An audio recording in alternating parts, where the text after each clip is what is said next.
Hello everyone, welcome to Regal Film. We are just 40 days into 2024, but the new year has given us one after another royal shock. Let's have a look at what has happened this week in the British royal world. King Charles III and Queen Camilla have chosen Sandringham Estate and Highgrove Gardens as their base for Charles' treatment and recovery period. They will be traveling to London for treatment every week. The king has spent the week at Sandringham Estate making phone calls to Prime Minister Rishi Sunak and other dignitaries both in the UK and overseas. Despite not stepping out for public engagements, there remains much for King Charles to do. He's attending to his correspondence, his daily red box of government documents. Charles is also conducting his regular meetings with private secretaries to discuss the issues at hand. So, he's working from home. Since Palace revealed his cancer diagnosis on Monday, today we saw the king for the first time out and about in Sandringham Estate. In a first public appearance of the week, King Charles appeared in high spirits this morning when he and Queen Camilla attended a service at St. Mary Magdalene Church. More than 100 well wishers were waiting for the king on the way to church in a hope to see the monarch attending the church service. And he did not disappoint them. Wearing his signature long brown coat, using an umbrella as a walking stick, the king strolled at his usual brisk pace to the church. It was great to see King out and about today. It was an emotional moment because it brought the realization how fragile life is. As his treatment just began this week, we are not sure how his body is going to adapt to such big change and when and how we will see King Charles out and about. He might be out of public scene for a long time. On Friday, Prince George, Princess Charlotte, and Prince Louis of Wales began their school half term break, and William took the opportunity to whisk his family to Sandringham Estate too. Princess Kate, who just got discharged from hospital 2 weeks ago after a major abdominal surgery, remains in recovery. If the Wells family has traveled from Windsor Castle to Norfolk, so I'm going to believe that Kate is doing bit better than a week or so ago. Wells family is a private resident on Sandringham Estate Anmer Hall, which has always been their favorite family abode during kids' school term break. At Sandringham Estate, George, Charlotte, and Louis would be able to spend time outdoors with safety and privacy, and they can spend time with their grandfather, the king, while William takes care of his wife and works through his plan for the future under the circumstances. On the other hand, Kensington Palace will soon see a change in the force. Both the Prince and Princess of Wales are getting new secretaries. Kate did not have any private secretary since her old age. Hannah Cockburn Lodge left the position after 2 years and joined Gate Foundation. Since then, her private secretary Natalie Barrows was stepping in during the public engagements. Now, the late Queen's equerry, Lieutenant Colonel Tom White, will be taking over the role of Princess of Wales' private secretary.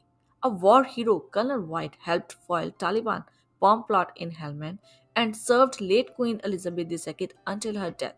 It is definitely a change from the past, like we never saw any military officer holding a office space at Kensington Palace before, as private secretary of the prince or princess.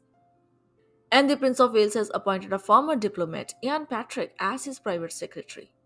Kensington Palace confirmed that Ian Patrick, who has also worked for the former Liberal Democrat leader Paddy Ashton, will take the new role at the end of February. William's current secretary Sean Christoph Grey was a temporary fill, and now the Prince has found a suitable candidate for the prestigious role.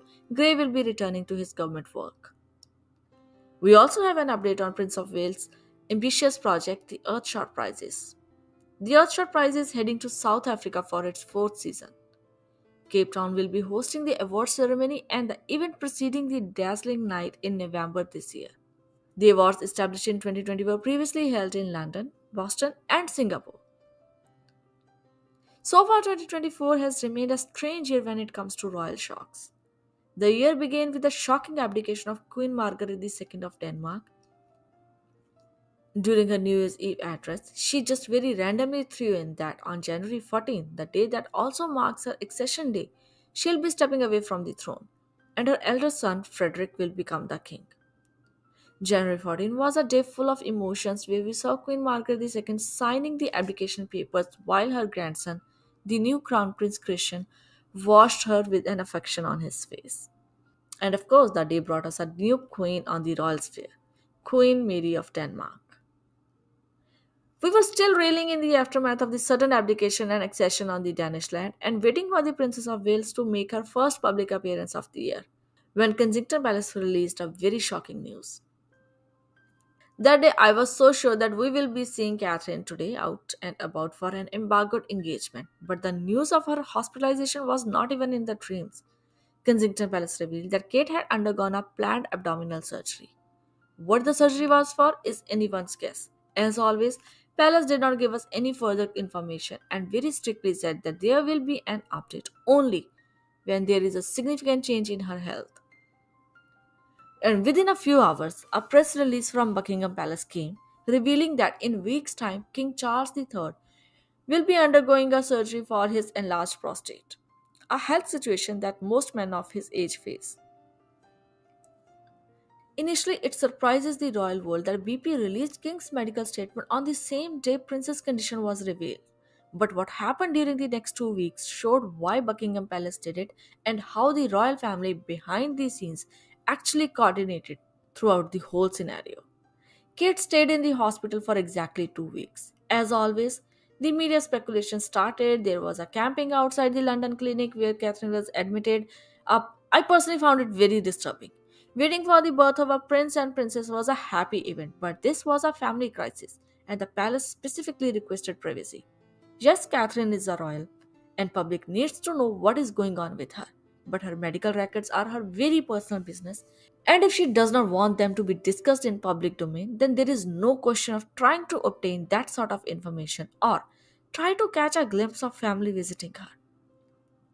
Media and pals are waiting to catch the $1 million shot of Prince George, Princess Charlotte, or Prince Louis visiting Kate or worried Prince William arriving or leaving the hospital. As expected, it was a full on circle for the first 24 to 48 hours. William cleared his diary to take care of the three children and to be by his wife's side at hospital. He used side doors and tried his best to avoid being pictured while visiting Kate. No other family member visited Kate during her hospital stay to keep the focus away from the hospital. On January 26th, King Charles III was admitted in the same hospital and before going for his own surgery, he visited Catherine. And for the next 2 days, Queen Camilla remained the front face of the royal family. King's Hospital admission 26th, Queen Camilla's regular visit to the hospital were actually planned around the time when Kate was to be discharged from the hospital. Her admission happened before the news became public, so no one had a chance to catch a picture. But for 2 weeks, cameras were focused on the London clinic tours and some sort of diversion was required. And King Charles III's benign surgery provided that diversion. Nobody knew when Kate was discharged from the hospital. Only William and Charles visited her during her hospital stay. On 29th, we just got another statement from Kensington Palace that the Princess of Wales has arrived at Adelaide Cottage and she will be recuperating there for the next couple of months. If I have to guess, Kate was discharged on 27th or 28th, when Queen Camilla was doing the pep walks, and King Charles' treatment was being the center of attention. William silently whisked his wife out of the hospital. And few hours later, King Charles was discharged from the hospital. King's surgery was planned according to Kate's stay at the hospital to ensure the Wales family has their much needed privacy during the difficult time. It was brilliant to see Buckingham Palace and Kensington Palace working together to ensure such remains the case. And we took a sigh of relief. Okay, both King and Kate have been discharged and are now on the road to recovery.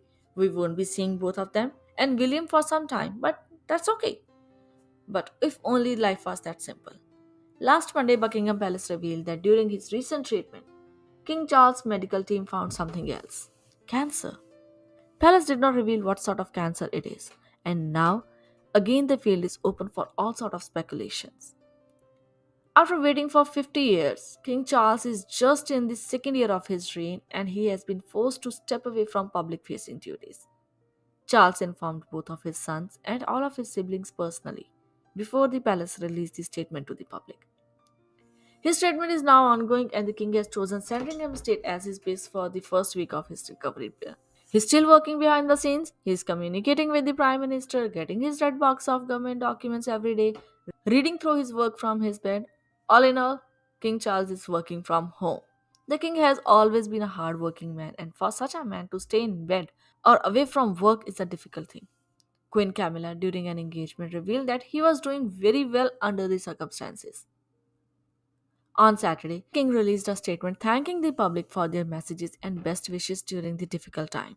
The king, who is a patron of several cancer charities, said it was heartening to hear how sharing my own diagnosis has helped promote public understanding and shine a light on the work of all those organizations which support cancer patients and their families across the UK, adding that his lifelong admiration for the tireless care and dedication is all the greater as a result of my own personal experience. Now, with King being away from public eye and Princess Kate unavailable due to her surgery, the pressure is on Prince of Wales to be the face of the royal family. But as he should have, William chose to prioritize his family first. With Prince George, Princess Charlotte, and Prince Louis on school term break until February 19th, William decided to take his family to Sandringham Estate, where he has a private residence and a hall. The young kids need a happy and healthy environment, and when the said kids are royal children, privacy is a crucial issue. While Wales family's Windsor home is more than sufficient for the family, it's not private enough for the children during school break. At Anmore Hall, they can spend time outdoors, visit their grandfather whenever they want, and William will have a peace of mind that his family is safe and away from public and media scrutiny during this crucial time. While Charles may be wholly positive about his treatment and return to public duty as soon as possible, nobody, not even the king, knows how he will respond or feel during the treatment. Inevitably, all eyes will turn to the Prince of Wales. As palace spokesperson said, the Prince of Wales may step in for His Majesty. Nothing is scheduled currently. Kensington Palace and Buckingham Palace are in constant communication. Should the need arise, appropriate arrangements will be made. I'm all for public accountability and royal workload, but current scenario is not something where we should be demanding William to step into his father's shoes. Yes, he will be stepping up in the upcoming weeks. Yes, he will be back to royal duties once his children are back to school and might be doing engagements the King Charles was supposed to do, such as Commonwealth Day in March, where the Queen will be representing the King, but it might be William who will read the King's message. But his duty and responsibility is also towards his young family. His sick wife, who is recovering from a major abdominal surgery that took her out of action for 3 months, and three young kids who might be facing such a medical situation for the first time at home. Their mama is on bed, and William just found out that his father has cancer, a disease that runs in the Windsor genes. Any man would need time to process the things, juggle the stuff to be present everywhere he is demanded to be.